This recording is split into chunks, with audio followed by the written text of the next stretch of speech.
Isang umaga, bumiyahe ang mga Scout Ranger papunta sa Brigade Headquarters. 5 lang sila sa sasakyan kasama sa grupo si Master Sergeant Ben Ido Bito Jr. Ang driver, Raddy Oman, 2 kasamahan, at ang kanilang commander. Wala silang mga escort sa araw na yun at wala ding backup, tahimik lang ang kanilang biyahe.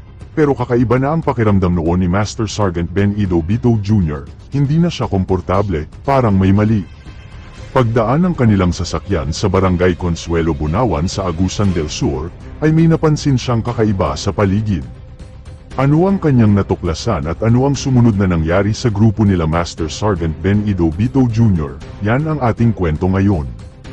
Kaya kung bago ka palang napadpad sa channel na ito, at kung gusto mo ng mga kwentong katulad nito ay mag-subscribe ka na.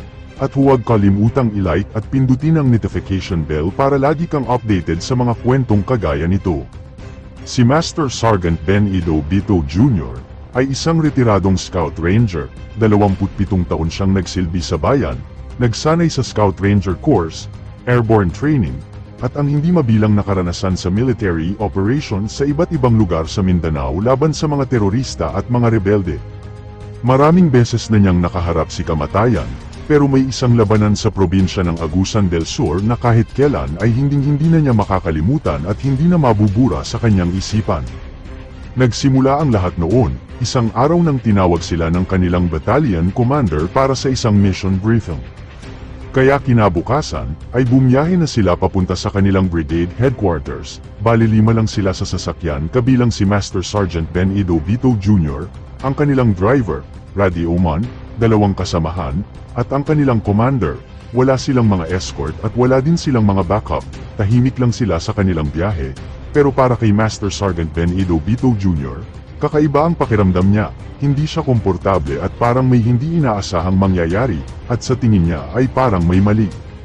Pagdaan nila sa Barangay Consuelo, napansin niyang may kakaiba ang paligid, hindi normal, malaki ang barangay pero halos walang katao-tao, sarado ang mga tindahan, nakakapanibago, walang bata, walang ingay, tanging mga manok lang na pag-alagala sa paligid, tahimik na parang abandonado. Nagpatuloy sila pero ilang kilometro pa lang ang nilayo nila doon sa barangay nang biglang mabasag ang katahimikan ng lugar.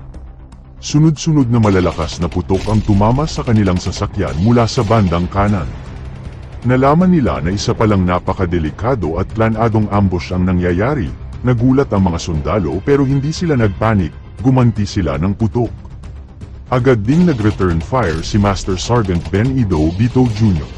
Habang sumisigaw siya sa kanilang driver na huwag huminto sa pagmamaneho at patakbuhin niya lang ito ng mabilis kahit na anong mangyari. Pero sa dami ng putok ay isa-isa silang tinamaan, sugatan ng ilan sa kanilang mga kasamahan kabilang na ang kanilang battalion commander. Sa kabila ng walang tigil na pag-ulan ng bala, nagawa pa rin nila Master Sergeant Ben Ido Bito Jr. na makaabante ng ilang daang metro bago pa tuluyang bumigay ang kanilang sinasakyan. Nawasak ang makina nito, sabog ang mga gulong, at tadtad ng tama ng mga bala ang katawan nito. Pagkababa ni Master Sergeant Ben Ido Bito Jr. ay agad itong pumwesto at buong tapang na gumanti ng putok. Pero bigla niyang naalala ang kanyang commander at alam niyang grabe ang tama nito. Kaya pilit siyang bumalik sa kanilang sasakyan at mabilis siyang gumapang. Buhay pa ang kanyang commander sa oras na yun at nakakapagsalita pa siya. Pero ramdam niyang malala na talaga ang tama niya. Pilit nila itong kinaladkad papunta sa ligtas na lugar o kahit man lang sa gilid ng kalsada kahit halos wala silang cover. Sa gitna ng open area, ang bawat segundo sa oras na yun ay laban kay kamatayan.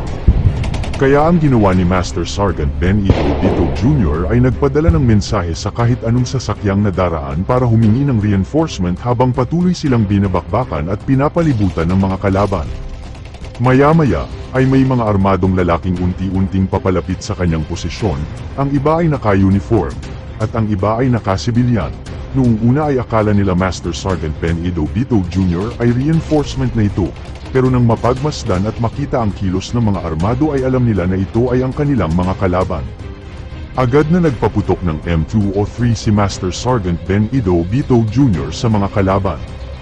At ilang beses din nilang napa-address ang mga rebelde, pero parang walang takot ang mga ito, patuloy pa rin silang umaabante patungo sa kanilang direksyon habang tumatagal ang labanan.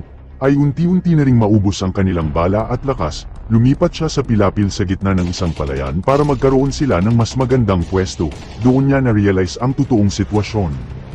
Hindi lang pala sila inambush ng mga rebelde, talagang pinaghandaan talaga sila at pinagplanuhan sila ng mga rebelde.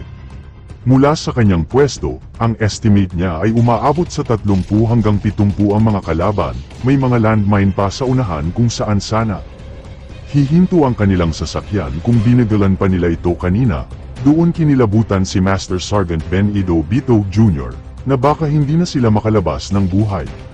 Lumipas ang oras na puro putok, sigawan, at usok ang kapaligiran ay paulit-ulit na sinisigawan siya ng mga rebelde para sumuko.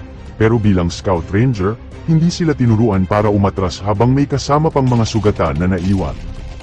Kaya ang ginawa niya ay gumapang siya sa putik at nagtago sa mga matataas na damo at palipat-lipat siya ng pwesto habang nagpapaputok siya paminsan-minsan para linlangin ng mga kalaban na marami pa silang lumalaban, at kahit pagod na siya ay pinilit pa rin niyang manatiling kalmado.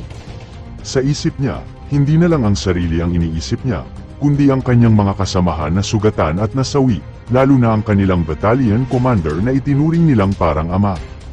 At habang tumatagal ang labanan, alam niyang lumiliit na ang kanyang pag-asa na makaligtas pa. At ilang oras pa ang lumipas, unti-unting umatras ang mga kalaban paakyat patungo sa high ground. Naramdaman ni Master Sergeant Ben Ido Bito Jr. na baka tapos na ang labanan. Makalipas pa ang ilang sandali, dumating na din ang kanilang reinforcement, pero hindi agad siya lumabas sa kanyang pinagtataguan at sinisigurado niya ang sitwasyon. Natuto siyang magduda sa bawat galaw matapos ang pangyayari, nang masigurado niyang tropa na nga talaga ang dumating ay saka lang siya lumantad. Sa labanan na yun, nawalan sila ng isang magaling at respetadong battalion commander, ang iba niyang kasamahan ay sugatan pero himalang nakaligtas.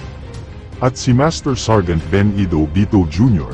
ay naiwan bilang huling Scout Ranger na kayang lumaban hanggang sa pinakahuling bahagi ng engkwentro. Hanggang sa ngayon, dala pa rin ni Master Sergeant Ben Ido Bito Jr. ang alaala ng araw na yun, isang paalala na sa panahon ng bakbakan, ay isang segundo lamang ang pagitan ng buhay at kamatayan, pero higit sa lahat, ang natutunan niya labanan na iyon ay ang tunay na kahulugan ng tapang, disiplina, at paninindigan ng patuloy na lumaban kahit ikaw na lang ang natitirang nakatayo. Ano ang masasabi niyo sa kwento ni Master Sergeant Ben Ido Bito Jr.? Mag-comment ka lang at ating babasahin at muli hanggang sa susunod pa nating kwento.